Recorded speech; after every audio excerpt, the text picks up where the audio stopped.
my name's Kalevala. Welcome or welcome back to my channel. This is another birthday video, although this one's less about my birthday than the others.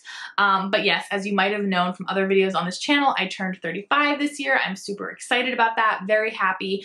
I thought it would be a good time to start thinking about the books that I want to have read by the time I turned 40. And so I thought a 40 books by 40 would be perfect. And then I thought about some more and I said, you know what, let's make this about classics. So I have 40 classics that I want to read by the time I turn 40. So in 5 years, that's not too bad. It's like 8 per year, I think. And I think it'll be good to sort of have like a little more direction. A lot of the times I just find cheap copies of classics at used bookstores, which is fine. But I think there still is some value in being more selective and saying like, these are the books I want to read. So I think it'll be good to sort of have a little more focus on ones I specifically do want to read. And obviously these won't be the only classics I read, but these are the ones that I'm like, I need to read these by X amount of time. And of course it's no big deal if I don't read them all, but this is the goal, right? I was thinking it might help to have a little bit more of a structure because a lot of my goals are just like willy-nilly, like whenever you feel like it. And so this bit of structuring might help, or it might just make me like avoid all these books until the end of time. Who knows? We'll see how it goes. I'm gonna get into the specific list in a minute, but I would love to hear from you which books you would add to the list. And then also as a fun like little bonus, which books you would like then bump to add your book. Because I just want to know which books people would like deprioritize versus prioritize. So anyway, I think it'll be fun to read in the comments. So I have this in sections because that's what makes the most sense to me. And there are 4 sections. So the first is French translated literature.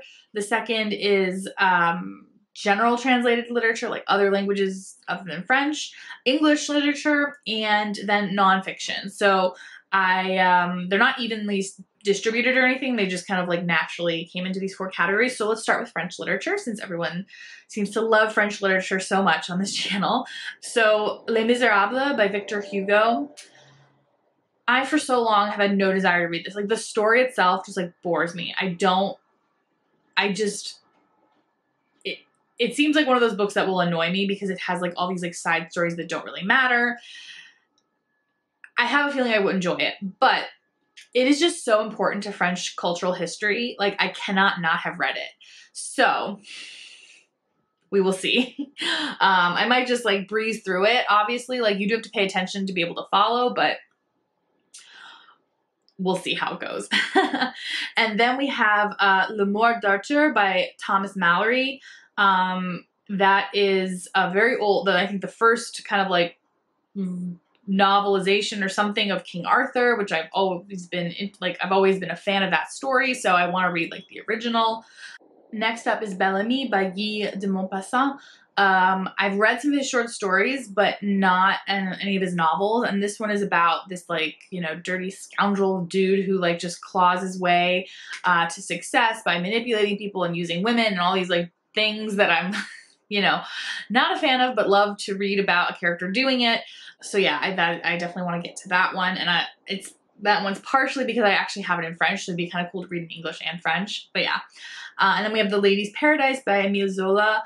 This one is like sort of a fictionalized version of real events, which is like that, you know, in Paris, the department store was created with, I'm not sure what the original stores were, but now it's like Galeries Lafayette, BHV, Printemps, like those are the big, you know, department stores. And then that model spread throughout the world from Paris. So this is sort of like a fictionalized story of the people working in and around those stores, which is very interesting to me. And then we have Candide by Voltaire, which of course is another classic that I just have not gotten around. It's one of those stories that like, you're like, everyone has read it.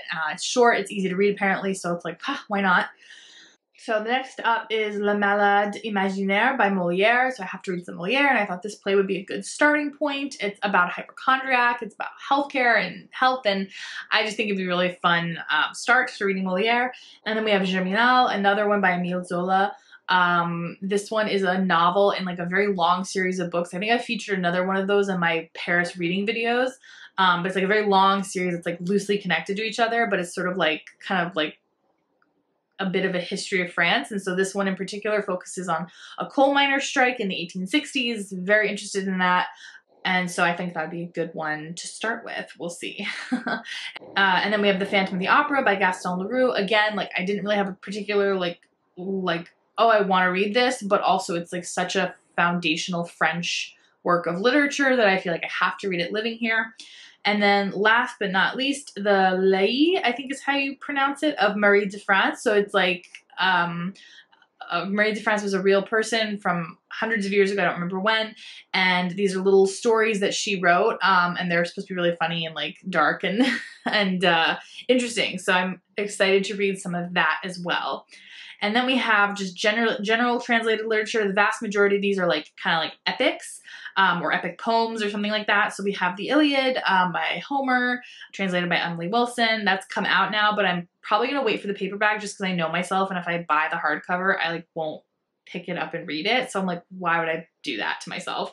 So that's probably for next year. The Aeneid by Virgil, again, like just such a important work. I feel like I should have read it, or should be reading it. And then we have the Tale of Genji by Murasaki Shikibu. Shikibu? Yeah, I think that's how you say her name. This is a huge chunk of a novel.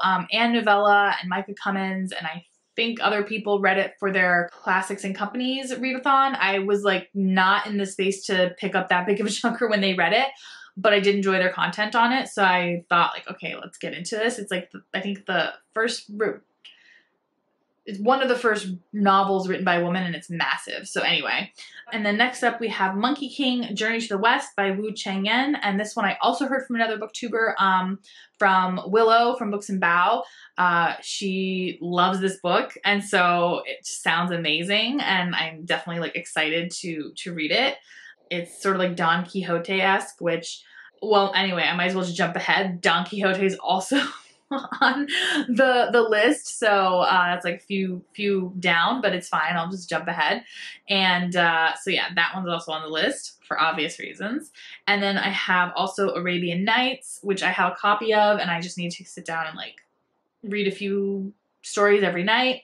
And then same thing with Kalevala, I think is how you say it, but it's sort of like the Finnish, like Iliad Odyssey type of story, like history of Finland, you know, ancient Finland. And then we also have Prose Edda, which is sort of the same thing for Iceland. And then we have and then we kind of meander into the Russians. We have War and Peace by Tolstoy. I think I can do it in the next 5 years. I'm sure. I'm not sure, but wish me luck. And also Crime and Punishment by Dostoevsky.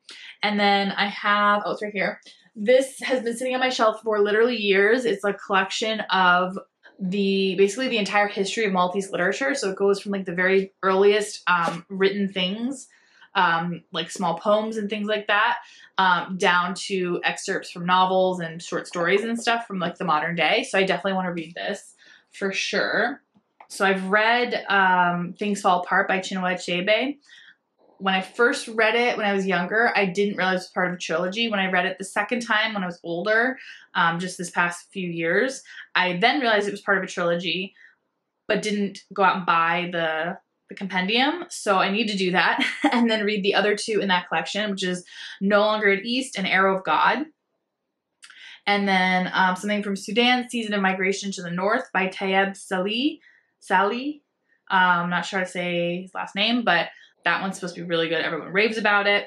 And then, of course, 100 Years of Solitude and or Love in the Time of Cholera. Doesn't really matter. Just something by Gabriel Garcia Marquez. Mostly for the Nobel Prize, but then also for, you know, he's like famous for a reason. I don't think I'm gonna like his style, but I'm trying to keep an open mind. It's fine. And then we move into the English literature. So Canterbury Tales by Geoffrey Chaucer. I remember someone else in a different English class in high school having to read this for English, and she said she loved it. And I was like, oh, you loved this classic book? And it's like always been in the back of my mind, like if she could love it, I could love it. I just haven't gotten around to reading it, haven't found a cheap copy. Again, this is why this list is important, because I can't just only read things that I find cheap copies of. I mean, I could, but I don't want to. So, and we have Dracula by Bram Stoker. I went to Dracula's Castle earlier this year. It wasn't that interesting. It was kind of underwhelming, but I still want to read the book. I have a copy of it. Middlemarch by George Eliot. I tried reading it this year, but I wasn't in the right headspace. I barely even started it. Like I got 2 pages in and I was just like, meh, no. But it wasn't the writing, I know, so I have to just give it another go later on. North and South by Elizabeth Gaskell. So many people love this book. I want to figure out why. But yeah, I've heard that it's like a really incisive takedown of like the British economic system. So yeah, I'm all for that. That's like, you know, my favorite thing. And then we have Paradise Lost by John Milton. Is that his name? Somewhere on my shelf. I think it's John Milton. Again, just like, yeah, definitely want to have read this because it's, you know, Satan's side of stuff sounds good. And then we have Orlando by Virginia Woolf.